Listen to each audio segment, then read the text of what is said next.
Let's go to Melbourne now and catch up with Sarah Henderson, the Shadow Education Minister, joining us actually from Canberra as it happens. Thanks for joining us, Sarah. I know you started the day in Melbourne. You visited the Mount Scopus School where we've seen that horrible anti-Semitic graffiti attack. Deputy Prime Minister Richard Marles visited the school as well today. Tell us what you think of his visit and what he had to say and do there. Well, I was there a couple of hours after Richard Marles and also Josh Byrne, who I think's been a lone wolf in Labor in terms of being a very strong voice for the Jewish community. I have to say, after the terrible anti-Semitic attack on the school, which really shocked everyone, Chris, the coalition stand, the zero tolerance stand that we are taking against anti-Semitism was received very warmly by students and staff. I made it very clear that we will not tolerate anti-Semitism in any form.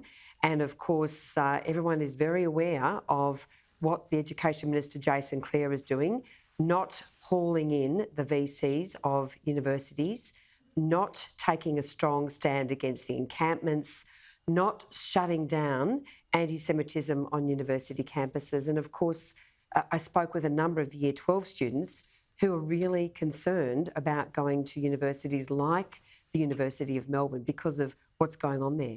Yeah, it's just terrible. Now, of course, it's a good thing that the Deputy Prime Minister went to the school, and I don't disagree with anything Richard Marles said, but I'm hypercritical because it's too little too late, because the government's done so little on this since October the 8th to stamp this out, to show some authority and provide some leadership, that they're culpable for what's going on. Now, they can't undo what they did back in October last year, but the university campuses is where they can take some action. Surely if they showed there that we won't tolerate people urging an armed resistance, supporting the work of bloodthirsty terrorists. I mean, we have university students saying they openly support Hamas. This is hate speech. They've got to take some action.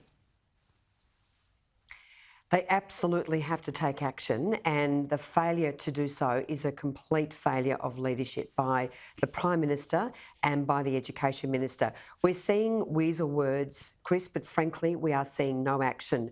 Where are the fines? Where is the police when, of course, students are breaching the law?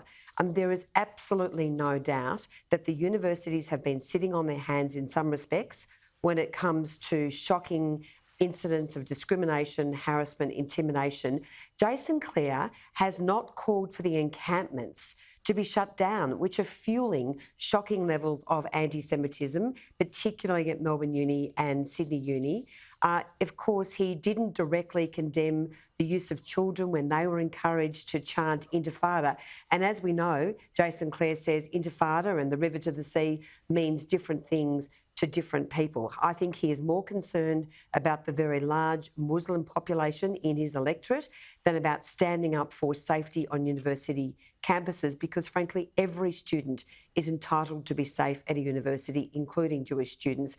And this government should be throwing the absolute book at universities, and it is a disgrace that he is basically doing next to nothing. A few words here and there. That's doing nothing, Chris. It sure is, Sarah. It's so disappointing and so worrying for the country. Thanks so much for joining us again. I appreciate it. Senator Sarah Henderson there live from Canberra.